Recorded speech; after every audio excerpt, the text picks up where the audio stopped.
एकदंत शुभ गज वदन विघ्न विनाशक नाम श्री गणेश सिद्धि सहन गणनायक सुखदाम। बोलो गजानन जी महाराज की जय हो। आज का शीर्षक है एक अनोखा इंसान। देखो, एक राजा की आदत थी, वह भेष बदल कर लोगों की खैर खबर लिया करता था। एक दिन अपने मंत्री के साथ गुजरते हुए शहर के किनारे पर पहुंचा तो देखा कि एक आदमी घिरा पड़ा है। राजा ने उसको हिलाकर देखा तो वह मर चुका था। लोग उसके पास से गुजर रहे थे। राजा ने लोगों को आवाज़ दी, लेकिन कोई भी उसके नज़दीक नहीं आया, क्योंकि लोग राजा को पहचान ना सके।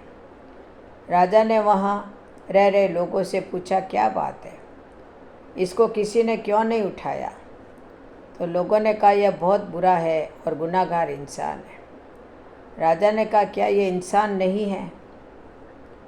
और उस आदमी की लाश उठाकर उसके घर पहुंचा दी और उसकी पत्नी को लोगों के रवैये के बारे में बताया। उसकी पत्नी अपने पति की लाश देखकर रोने लगी और कहने लगी, मैं गवाही देती हूँ, मेरा पति बहुत नेक इंसान है।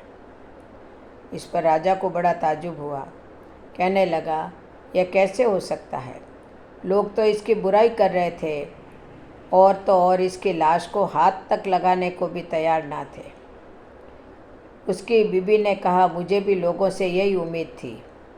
दरअसल हकीकत यह है कि मेरा पति हर रोज़ शहर के शराब खाने में जाता, शराब खरीदता और घर लाकर नालियों में डाल देता और कहता कि चलो कुछ तो गुनाहों का बोझ इंसानों से हल्का हुआ। और रात में इसी तरह एक बुरी औरत यानी वेश्या के पास जाता और उसको एक रात की पूरी कीमत देता और कहता कि अपना दरवाज़ा बंद कर ले, कोई तेरे पास ना आए।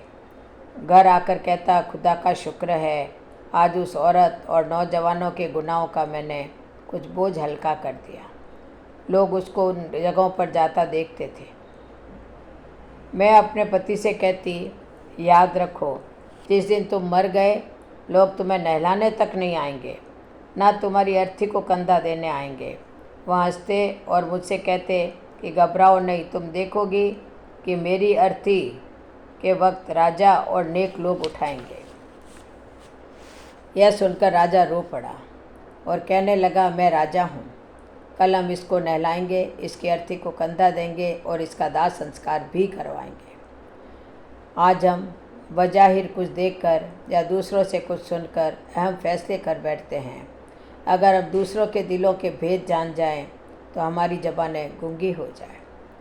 किसी को गलत समझने से पहले देख लिया करें कि वह ऐसा है भी कि नहीं, और हमारे सही या गलत कहने से सही रास्ता गलत नहीं हो जाएगा और जो गलत है वो सही नहीं हो जाएगा। हम दूसरों के बारे में फ़ैसला करने में महज अपना वक्त जाया कर रहे हैं।